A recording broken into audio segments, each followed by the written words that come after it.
Hello students, very good morning to everyone. हम machine discuss कर रहे थे जिसमें हमारी इंडक्शन मशीन चल रही थी। काफी लॉन्ग टाइम हो गया है हमारी क्लास नहीं हुई है क्योंकि सभी लोग अभी कोरोना से पीड़ित हैं। हमारे घर में भी सबको कोरोना हो गया है, इसीलिए सब लोग बहुत परेशान है। इसलिए काफी दिन से मैं क्लास नहीं ले पाई हूँ, बट आज मैंने सोचा है, कोशिश की है कि आप लोग के लिए लेक्चर बना सकूं। तो हम इंडक्शन मशीन डिस्कस कर रहे थे। तो इंडक्शन मशीन में हम कई सारा पार्ट कंस्ट्रक्शन वगैरह डिस्कस कर चुके थे।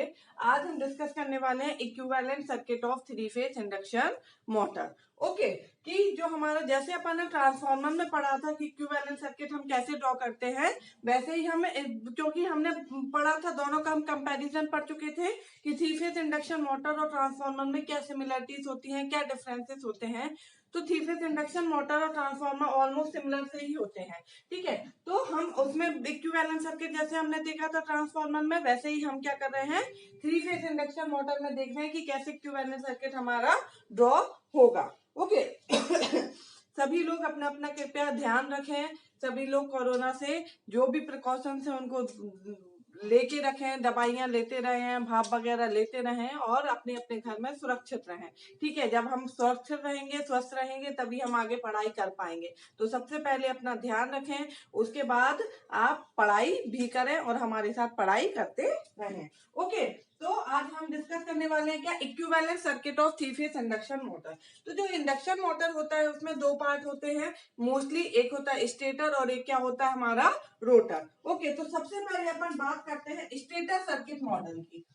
दो सर्किट है, वो है हमारा, एक है स्टेटर और एक है हमारा रोटर। तो सबसे पहले हम स्टेटर सर्किट मॉडल देखते हैं कि स्टेटर का सर्किट मतलब इक्विवेलेंट सर्किट हमारा कैसे बनेगा। तो स्टेटर में क्या होगा, दो चीज होता है, मतलब जो बाइंडिंग होता है उसमें क्या है, रेजिस्टेंस होगा हमारा, इम्पीडेंस होगा हमारा। ओके, और क्या क्या होगा हमने आपको बताया था। तो स्टेटर में क्या होगा हमारा, एक होगा R1 जो कि क्या हमारा स्टेटर का स्टेटर वाइंडिंग रेजिस्टेंस। ओके, एक क्या होगा X1 जो कि क्या होगा स्टेटर वाइंडिंग रिएक्टेंस। क्योंकि कोई भी बाइंडिंग है वो प्योर रेजिस्टिव नहीं होगी, प्योर इंडक्टिव नहीं होती है हमारी, इसलिए उसमें रेजिस्टेंस भी होगा और हमारा क्या होगा, रिएक्टेंस भी होगा। ओके, ये हो गया हमारा स्टेटर बाइंडिंग लीकेज रिएक्टेंस। क्योंकि हमारा जो लीकेज होता है उसको ये अपन क्या करते हैं, X1 से शो करते हैं। ओके, और इसमें क्या होगा हमारा, नो लोड करंट होगा। अगर कोई भी सपोज हमारा कोई अपन ने लोड कनेक्ट नहीं किया है, फिर भी उस टाइम पे कुछ ना कुछ करंट फ्लो होगा, जिसको क्या बोलते हैं, no load current I naught. ये जो आई नॉट है ये क्या था हमारा, दो कंपोनेंट का हमारा सम था कि नहीं था, एक था आई डब्ल्यू और एक आई म्यू। ये सब मैं अभी बहुत ही फास्ट स्पीड में बता रही हूँ क्योंकि सारी की सारी चीजें हमने जब ट्रांसफार्मर पढ़ा है वहां हम बहुत ही डिटेल में डिस्कस कर चुके हैं। तो प्लीज जिसको भी यहाँ पे थोड़ा भी कंफ्यूजन हो, वो हमारी जो ट्रांसफार्मर की हमारी क्लासेस हैं प्लेलिस्ट में, इलेक्ट्रिकल मशीन की जाके आप देखिएगा, इक्विवेलेंट सर्किट ऑफ ट्रांसफार्मर, वहां पे जाके आप देख सकते हैं कि हमारा नो लोड करंट क्या होता है, मैग्नेटाइजिंग करंट क्या है, हमारा core loss component of current क्या है। तो वहां से आपको सब कुछ पता चल जाएगा। ठीक है, तो आई नॉट क्या है यहाँ पे, no load component of current. I W जो आई न्यू क्या है हमारा यहाँ पे, magnetizing component of current. Magnetizing component of current मतलब क्या है हमारा, वह करंट का कंपोनेंट जो कि क्या करता है, रिक्वायर्ड होता है मैग्नेटाइजिंग करंट करने के लिए, या फिर जो फ्लक्स होता है, ये हमारा क्या है स्टेटर और ये क्या है रोटर, इनके बीच में यहाँ पे क्या होता है हमारा फ्लक्स होता है। ठीक है, फ्लक्स जो है वो किससे बनेगा हमारा, करंट से। जब करंट फ्लो होगा उसी से हमारा क्या होगा, हमारा बीच में फ्लक्स जनरेट होता है। तो ये जो फ्लक्स एस्टेब्लिश करने के लिए जो करंट रिक्वायर्ड होता है उसको अपन क्या बोलते हैं, मैग्नेटाइजिंग करंट बोलते हैं। ओके, तो आई भी क्या है, तो हम जब भी अगर सपोज नो लोड कर दी है तो भी हमें क्या होगा, एक करंट तो रिक्वायर्ड होगा जो कि बीच में क्या है, फ्लक्स एस्टेब्लिश करे। क्योंकि जब फ्लक्स आएगा उस फ्लक्स को रोटर कट करेगा तब क्या होगा, क्योंकि फैराडे लॉ के प्रिंसिपल पे वर्क करता है। फैराडे लॉ क्या कहता है, जब भी कोई कंडक्टर फ्लक्स को कट करता है तो एक ईएमएफ इंड्यूस होता है। तो यहाँ पे ये जो फ्लक्स होगा ये कैसा होता है, रोटेटिंग फ्लक्स होता है, रोटेटिंग मैग्नेटिक फील्ड जनरेट होती है, ऑलरेडी हम पढ़ चुके हैं। रोटर के कंडक्टर क्या होते हैं, स्टेशनरी होते हैं, ये इसको कट करेंगे तो ये क्या होगा, एक ईएमएफ इंड्यूस होगा। तो ये जो फ्लक्स है हमारा, ये जनरेट करने के लिए करंट रिक्वायर्ड होता है, उस करंट को हम क्या बोलते हैं, मैग्नेटाइजिंग करंट बोलते हैं। ठीक ठीक है। तो आई भी क्या हो गया, मैग्नेटाइजिंग कंपोनेंट ऑफ करंट हो गया है, और आई डब्ल्यू जो होता है ये क्या हमारा core loss component of current, ठीक है। क्योंकि कोई भी हमारा डिवाइस है, कोई भी चीज है, ठीक है, तो उसमें कुछ ना कुछ लॉस भी होगा, कोई भी चीज परफेक्ट नहीं होती है, आइडियल नहीं होती है कि उसमें लॉस ना हो। तो कुछ कंपोनेंट जो है करंट का वो किस में चला जाएगा, लॉस में। तो आई डब्ल्यू वही है, क्या है, core loss component of current, ठीक है। तो दो पार्ट हो गया, एक हो गया आई नॉट और एक हो गया हमारा एक है आई नॉट जो कि क्या है, no load component of current, जो दो पार्ट में डिवाइड होता है, एक मैग्नेटाइजिंग कंपोनेंट ऑफ करंट और एक होता है हमारा core loss component of current या फिर वर्किंग कंपोनेंट ऑफ करंट भी हम बोल सकते हैं, ठीक है। तो हमारा स्टेटर सर्किट मॉडल कैसा बनेगा, स्टेटर सर्किट मॉडल में क्या हो गया, एक तो क्या हो गया बाइंडिंग का रेजिस्टेंस, रिएक्टेंस और हमारा no load component of current, ये हो गया हमारे स्टेटर का सर्किट मॉडल। यहाँ पे हो गया R1, दिस इज X1, ये यहाँ से करंट आएगा I नॉट, ये हमारा दो पार्ट में डिवाइड होगा, एक मैग्नेटाइजिंग कंपोनेंट ऑफ करंट में और एक हो गया हमारा वर्किंग कंपोनेंट ऑफ करंट में, ओके। फिर यहाँ पे क्या हो जाएगा, जो EMF इंड्यूस हो रहा है, ये इतना केवल क्या हो गया, हमारा स्टेटर का सर्किट मॉडल हो गया है कि जो स्टेटर है इसका सर्किट मॉडल क्या होगा, कुछ हमारा ऐसे बनेगा। यहाँ पे अपन ने सप्लाई वोल्टेज दिया है V1, यहाँ से करंट आ रहा है I1, यहाँ पे बाइंडिंग है, जो स्टेटर है उसमें की बाइंडिंग होगी, बाइंडिंग का कुछ रेजिस्टेंस होगा, कुछ उसमें लीकेज होगा, तो लीकेज रिएक्टेंस हो गया। फिर no load component of current है, अगर कोई लोड नहीं लगा है तो केवल no load component of current आएगा, दो पार्ट में डिवाइड होगा, I W I mu. I mu जो magnetising current component of current है, फ्लक्स एक्सप्रेस करने के लिए, आई डब्ल्यू है जो वर्किंग कंपोनेंट ऑफ करंट है हमारा, ओके, जो लॉस कंपोनेंट ऑफ करंट होता है। तो ये हो गया हमारा क्या, स्टेटर सर्किट मॉडल, ओके। यहाँ पे आपको कुछ चीज याद रखनी है, क्या याद रखना है यहाँ पे, कि जो हमारा आई नॉट है हमारा, ठीक है, वो कितना होता है हमारा, हमने आपको ऑलरेडी बताया, प्रीवियस क्लास में भी डिस्कस कर चुके हैं, जब हमने कंस्ट्रक्शन पढ़ा हुआ है, दोनों का कंपैरिजन पढ़ा हुआ है, ट्रांसफार्मर का और इंडक्शन मोटर का। हम यहाँ पे भी थोड़ा सा बता देते हैं कि जो इंडक्शन मोटर होता है, इसके स्टेटर और रोटर, इनके बीच का जो ये एयर गैप होता है वो क्या होता है, काफी ज्यादा होता है, ठीक है। इंडक्शन मोटर में जो स्टेटर और रोटर के बीच का जो एयर गैप होता है वो क्या होता है, ज्यादा होता है, ठीक है। And induction motor, the air gap between stator and rotor is more, okay. Air gap क्या होता है हमारा, ज्यादा होता है, किसके कंपैरिजन में, एज कंपेयर टू ट्रांसफार्मर। अगर आप ट्रांसफार्मर के कंपैरिजन में देखें तो जो इंडक्शन मोटर है, इसके स्टेटर और रोटर के बीच का एयर गैप ज्यादा होता है हमारा, ओके। एयर गैप ज्यादा होता है, इसलिए रिलक्टेंस जो होता है वो भी क्या होता है, ज्यादा होता है, क्योंकि रिलक्टेंस किसके डायरेक्टली प्रोपोर्शनल होता है, एयर गैप के। तो एयर गैप अगर ज्यादा होगा तो रिलक्टेंस भी जो होता है वो क्या होता है, ज्यादा होता है। रिएक्टेंस जो होता है वो हमारा क्या होता है, कम होता है। ये रिलेशन हम ऑलरेडी डिस्कस कर चुके हैं हमारा, ओके। फाई इक्वल टू क्या होता है हमारा, एमएमएफ बाई रिलक्टेंस, यही होता है। एमएमएफ क्या होता है, N into I by reluctance होता है हमारा, ओके। तो अगर reluctance N I directly proportional क्या है, फाई इंटू एस के, तो रिलक्टेंस ज्यादा है तो मैग्नेटाइजिंग करंट भी क्या होता है, ज्यादा होगा। तो आई म्यू जो है वो हमें जो रिक्वायर्ड होता है वो ज्यादा होता है as compare to transformer. Transformer के कंपैरिजन में हम बात करें तो जो मैग्नेटाइजिंग कंपोनेंट ऑफ करंट होता है वो क्या होता है हमारा, ज्यादा होता है। तो हम जो बोलते हैं कि जो no load component of current होता है, क्योंकि आई नॉट किस किस का सम है, I mu plus I W. Suppose loss component तो ठीक है, बट ये बढ़ गया है तो आई नॉट भी क्या होता है, ज्यादा होता है। तो हम बोलते हैं कि थ्री फेज इंडक्शन मोटर में जो हमारा आई नॉट की वैल्यू होती है वो हमारी ज्यादा होती है as compare to transformer, okay. कितना ज्यादा होती है ये हमें याद रखना है।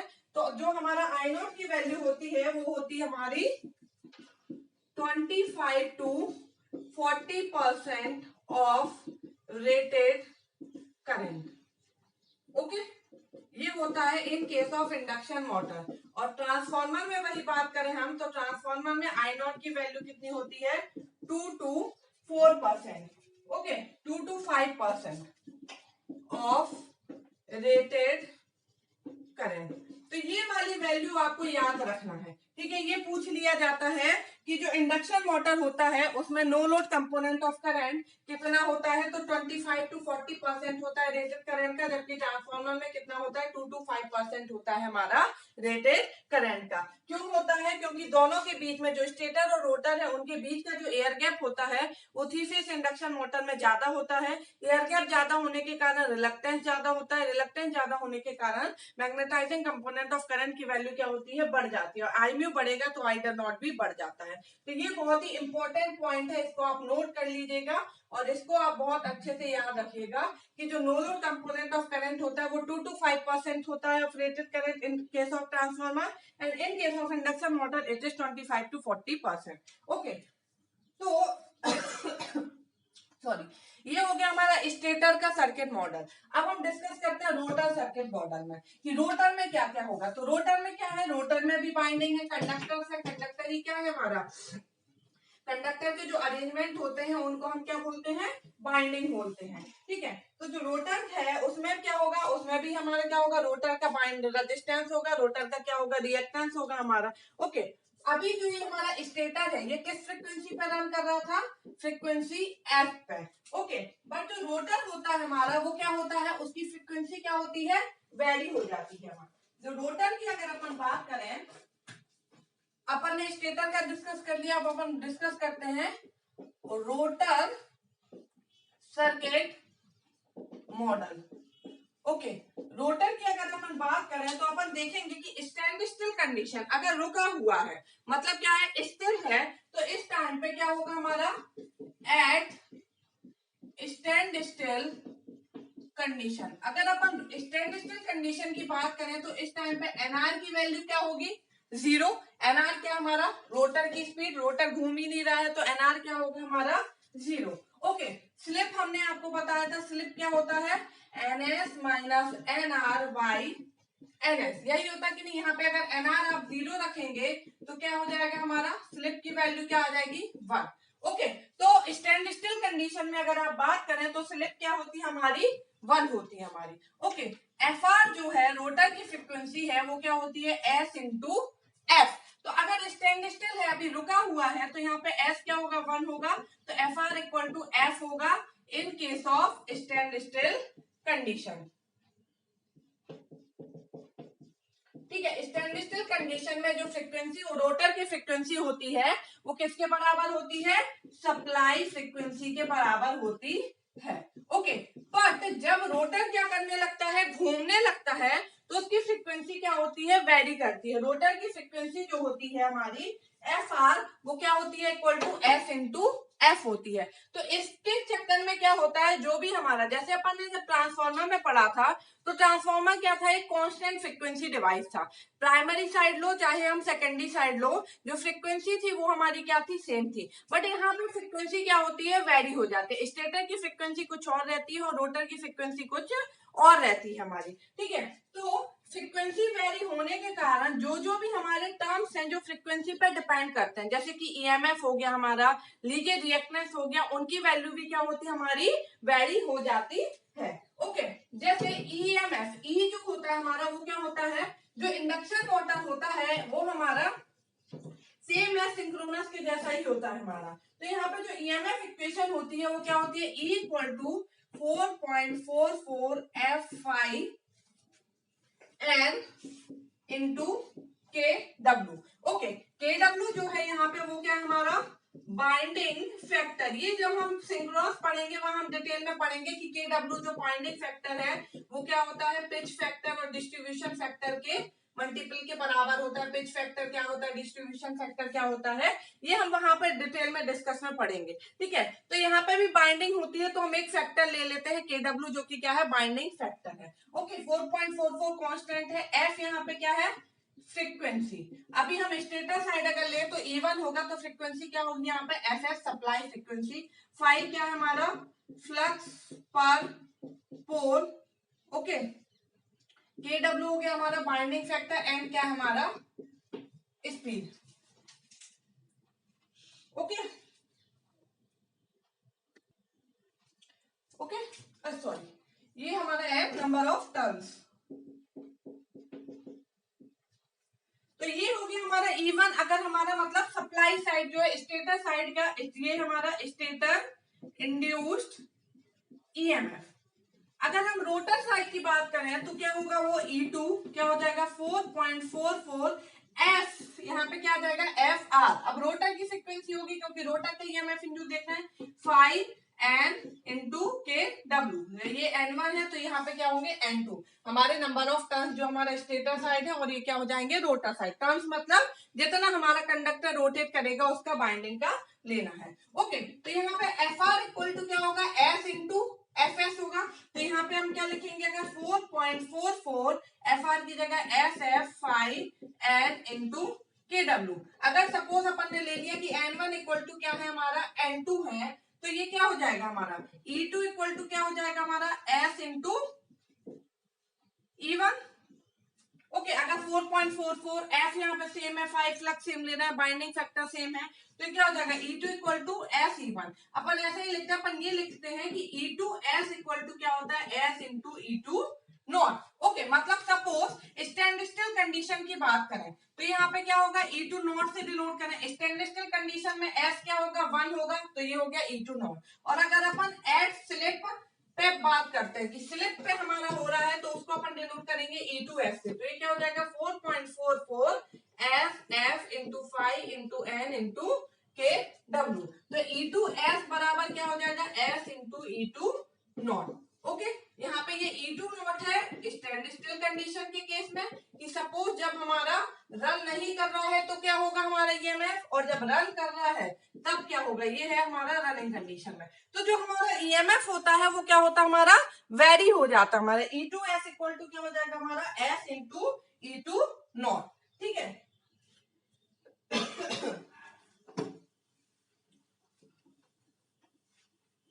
तो रनिंग कंडीशन में हम देख रहे हैं कि रनिंग कंडीशन में क्या है, at running condition, running condition में अगर हम बात करें तो NR जो होता है वो ग्रेटर देन 0 होता है। S क्या होता है NS minus NR divide by NS।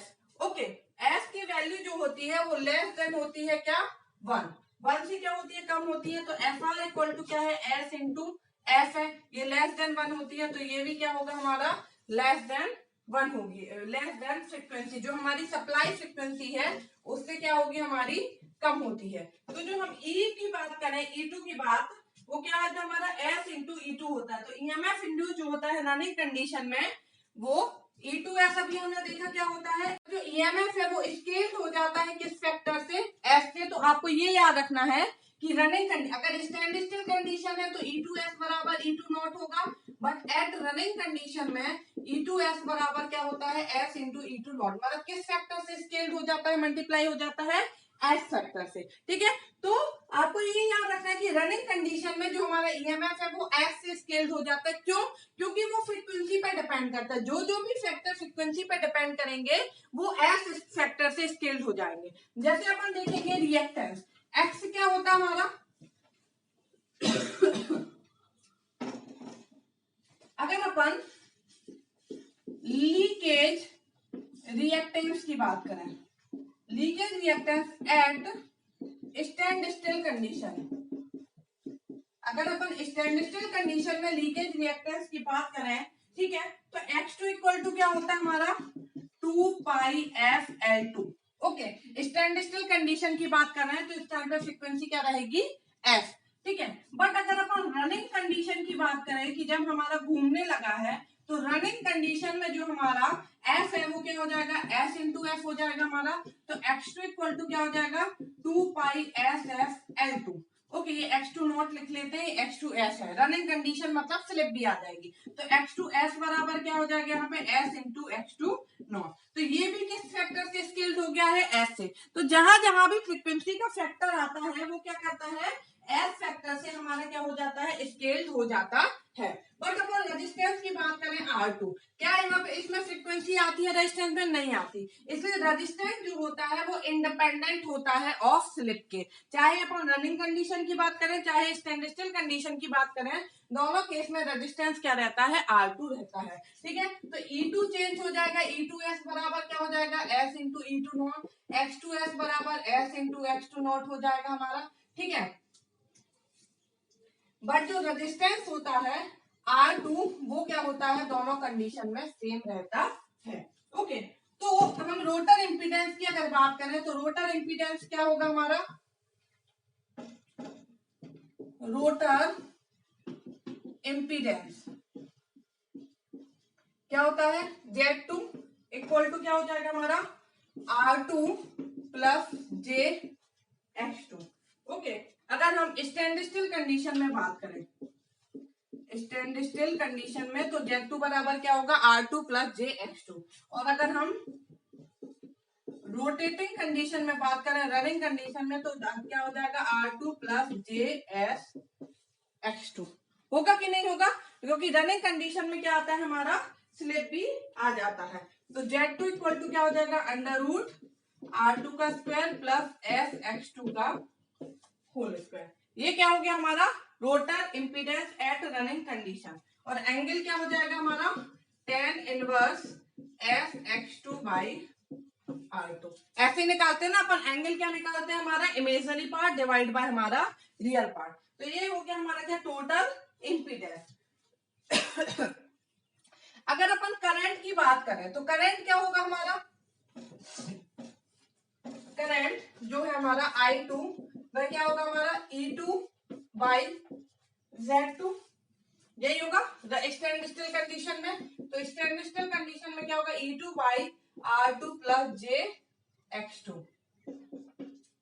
ये हो गया I2 स्टैंड स्टिल कंडीशन में। ओके, और अगर हम रनिंग कंडीशन की बात करें तो हमारा I2 क्या होगा?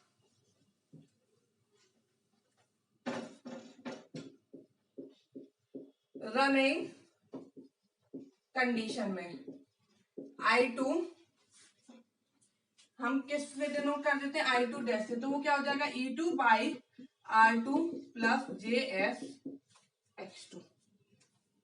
ओके, यहाँ पे SE2 बाई, तो ये हो जाएगा SE2 divide by under root R2 का स्क्वायर प्लस SX2 का होल स्क्वायर। ये हो जाएगा हमारा current eight running condition. Suppose हम स्लिप को क्या करते हैं? बाहर ले लेते हैं, यहां से डिवाइड कर देते हैं, तो क्या हो जाएगा? SE2 divide by under root of R2 by S का होल स्क्वायर प्लस X2 का स्क्वायर। यहां से S क्या होगा? बाहर आ जाएगा ये S स्क्वायर, S से S कट जाएगा, तो I2 डैश क्या हो जाएगा? E2 divide by under root R2 by S का होल स्क्वायर प्लस X2 का स्क्वायर। तो अब आप देख रहे हैं हमने S से अगर डिवाइड कर दिया तो ये जो फैक्टर थे वो हमारे ओरिजिनल आ गए हैं, केवल R वाला जो फैक्टर है वो क्या हो गया हमारा?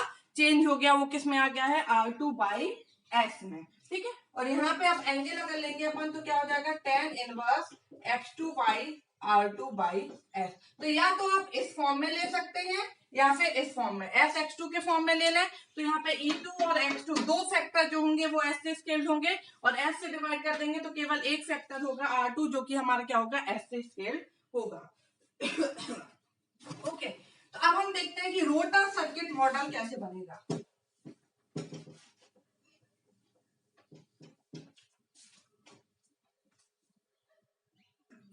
तो हमारा रोटर सर्किट मॉडल क्या होगा? अगर हम स्टैंड स्टिल कंडीशन में सपोज बात करते हैं, ठीक है, स्टैंड स्टिल कंडीशन में अगर हम बात करते हैं तो इस कंडीशन में क्या होगा हमारा?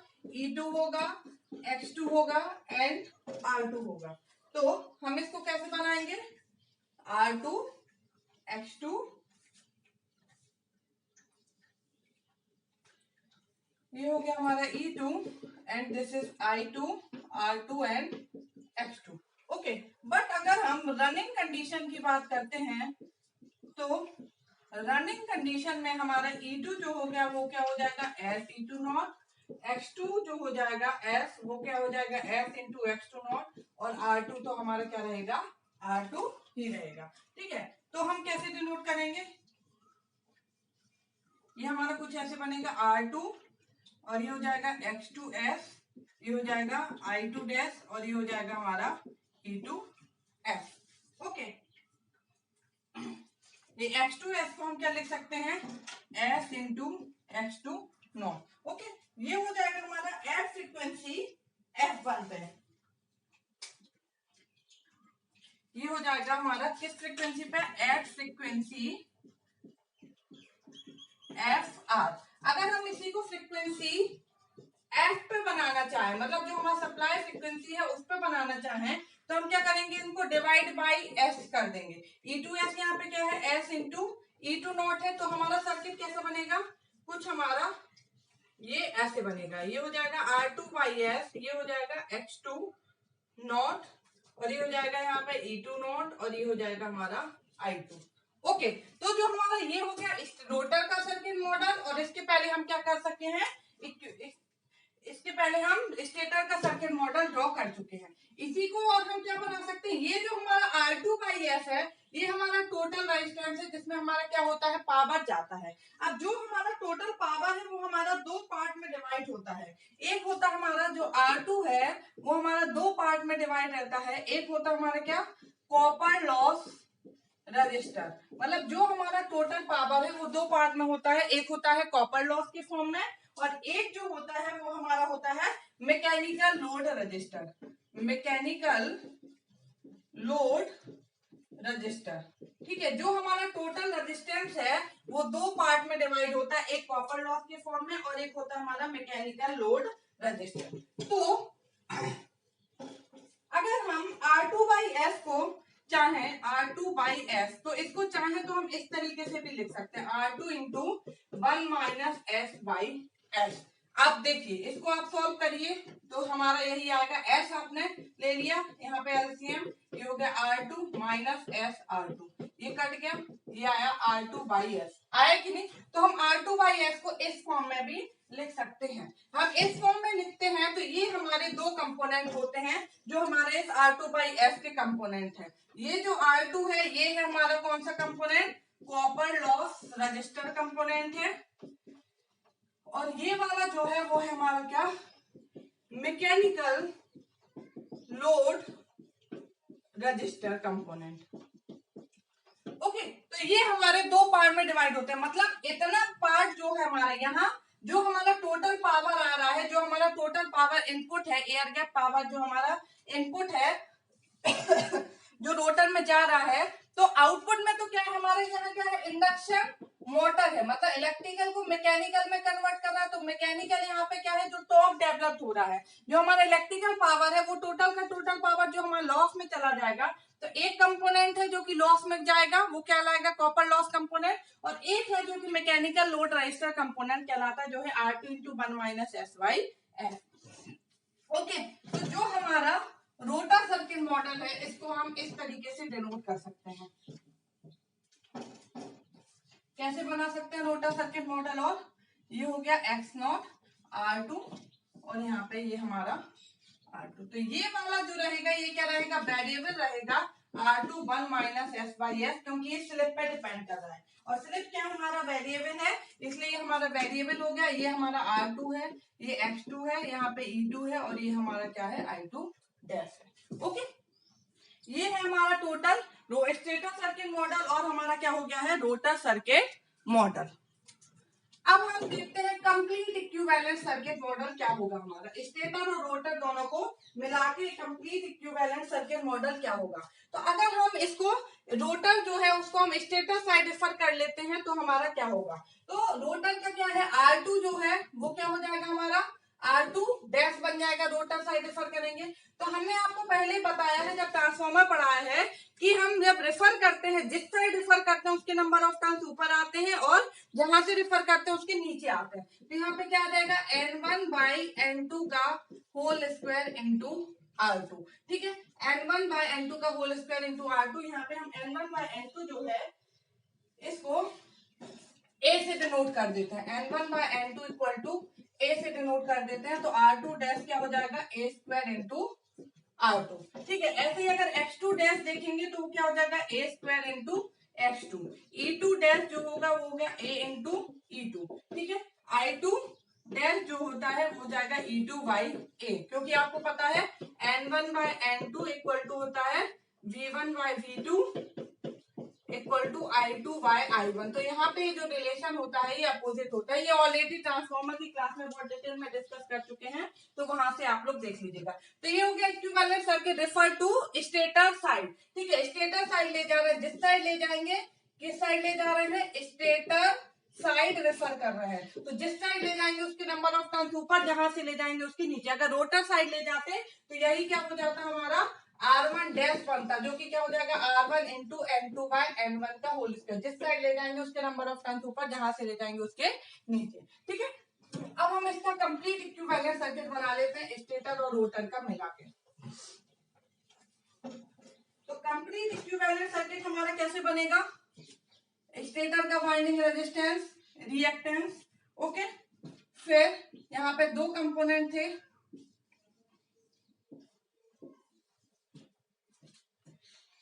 ये हो गया X2 dash, R2 dash,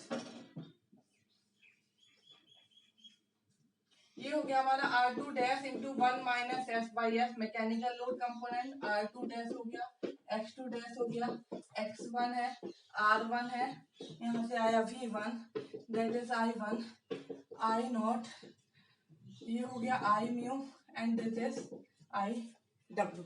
okay, ये हो गया हमारा क्या complete equivalent circuit of stator model. यहाँ पे ये हो जाएगा E2 dash equal to E1। तो आपने देखा स्टेटर का सर्किट मॉडल इंडिविजुअल, रोटर का सर्किट मॉडल इंडिविजुअल, उसके बाद हमने क्या किया, दोनों को कंबाइन किया। तो ये हमारा ट्रांसफार्मर के जैसा ही है, बस ट्रांसफार्मर में जो फ्रीक्वेंसी थी वो क्या थी, सेम थी, बट यहाँ पे फ्रीक्वेंसी क्या है, रोटर की फ्रीक्वेंसी वेरी हो रही है, FR इक्वल टू SS है। तो उसके अकॉर्डिंग हमारे सारे कंपोनेंट जो जो भी फ्रीक्वेंसी पे डिपेंड करते हैं वो क्या हो गए हैं, वेरी हो गए हैं, उसके अकॉर्डिंग हमने बनाया है। Okay, thank you.